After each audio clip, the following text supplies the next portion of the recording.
not having a good year. It's been a pretty weird start to the year because, I don't know, man, I found out recently that one of my best friends, his ex-wife, passed away recently, and that's been pretty tough to deal with, you know?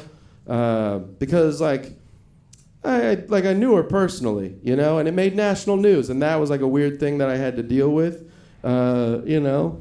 And, as soon as I found out, immediately I went and got this haircut, because this haircut screams mentally stable. Some of you guys have the same haircut. But immediately I went to go get this haircut, right? And when I showed up, my barber was like, "Hey man, are you okay?" And I was like, "No.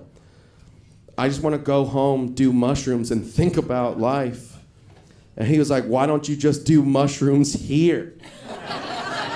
And I was like, "'Cause I don't have mushrooms." And he goes, "Well, I do." And then he just opened up like a Willy Wonka chest full of drugs. Dude, I swear to God, he even sang the song. He was like, "Come with me, and you'll be in a world of pure imagination." Dude, as soon as those mushrooms hit me, immediately I was like, "I don't know what's happening right now." He was like, "If you want to view paradise, simply look around and view it. Anything you want to do, do it. Want to change the world? There's nothing to it." And I was like, what the fuck is happening right now? I'm trapped in this cape and I'm not Batman. I want to go home. And he was like, "Swear to me." And I was like, "No." I got home, and as soon as I walked in the house, I saw that my wife had been crying, and immediately I started crying. You know that feeling you get when you have to pee so bad that as soon as you see the toilet, your body immediately releases?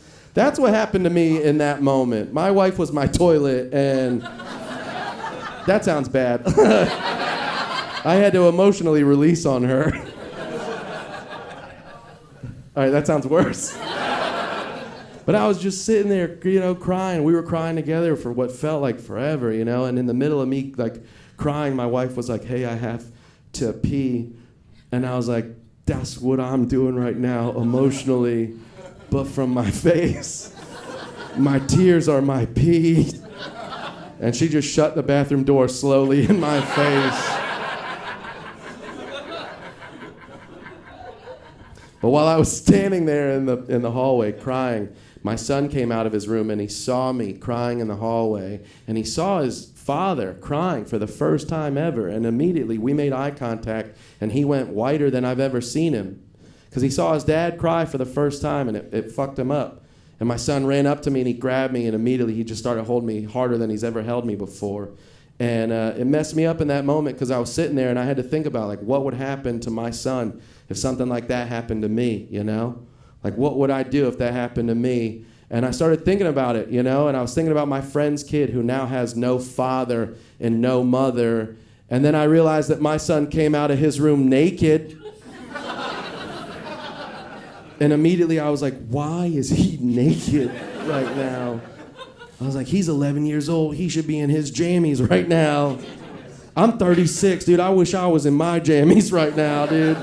I would kill for a solid pair of footy pajamas, just zipped up like a man dinosaur safe in my bed. That would be so nice. But I was just sitting there holding my son, right? And he goes, "Dad, are you okay?" And I was like, "Yeah, I'd be better if you just scooch back just a little bit. Because your dick is on my thigh right now." And I wasn't prepared for us to be touching tips tonight, dude. Just middle school dance me, bro. Just back up just a little, dude.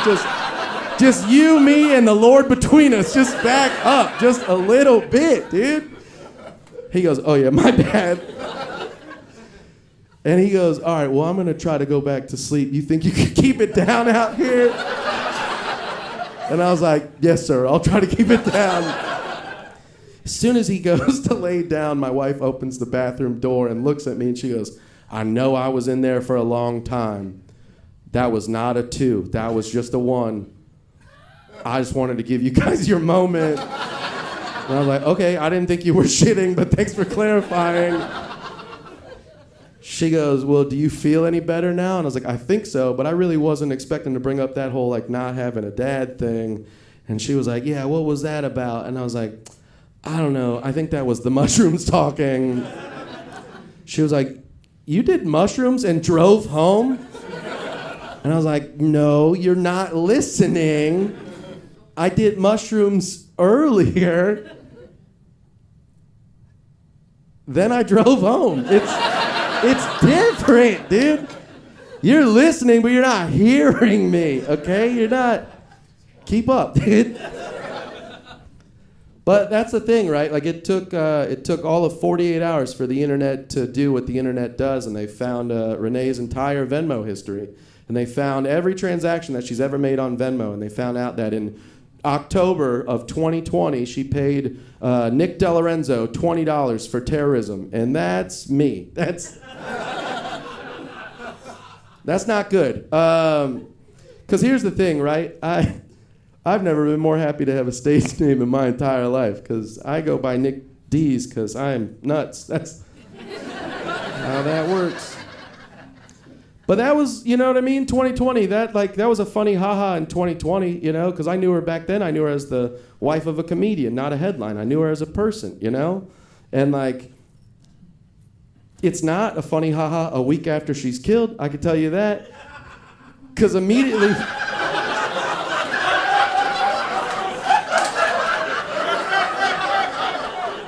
That's the guy who did it. What the fuck?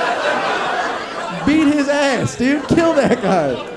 No, because it's like, here's the thing, right? Immediately the internet was divided. Half of the internet was like, we got to find that guy and make him pay.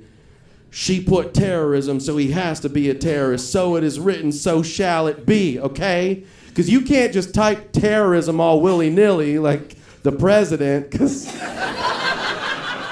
Maybe you can. But then the other half of the internet was like, you guys aren't doing Venmo properly. Everybody laughing right now has paid somebody for butt stuff, dude. And if you're not laughing, dude, you're not living your life right, okay? Catch up, dude. Because here's the thing, right? That was in 2020, right? My wife and I have been together for 8 years. She exclusively pays me on the internet for butt stuff because it's funny. I have friends that have paid me this week for gay sex because it's a funny haha. But that just means they scrolled through 5 years of nothing but butt stuff and gay sex, and they were just like, he's just a gay terrorist? Those are way more dangerous than regular terrorists, dude. Where do they hide the bombs? But that's like the tip of the iceberg. After that, I thought it was going to be over with, but then I started getting threats on the internet, and that was weird. I had someone request that I pay them $100 on Venmo, and in the note it said, terrorism, pay up, pussy. So I just sent that guy back $1, and I said, welcome to the list, bitch. This was my favorite. I got threatened on Instagram. This guy sent me a message in all caps, so I knew he was serious. He was mad as fuck, just sitting at his computer like, but it said, hi, scum, we have your address. So I just sent that guy back a dick pic. And I was like, ooh, I love when you talk dirty to me. You're getting me all hot and bothered, dude. You're right, I am a terrorist. Now get over here and let me terrorize that butt, dude. He blocked me, you guys. That is... I think that's a win for the left, dude. I think that's how you do that, dude. You want these guys to leave you alone, you send them a dick pic and make them wrestle with their gay thoughts like the rest of America, all right? That's how you do it. I was talking to a buddy of mine, he goes, did that really happen? I was like, have you not seen the news? He's like, no, I saw that, but like, were people really threatening you online? And I was like, yeah, dude, why would I make that up? And he goes, well, I just want to let you know, I still have my DOD clearance.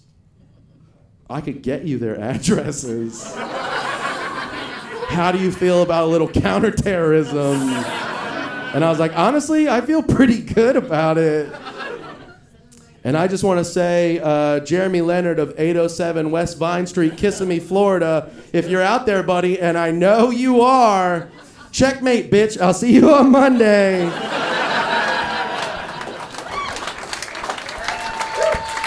Thank you guys so much. You guys have been a lot of fun. Thank you guys for letting me do that story for you guys. All right.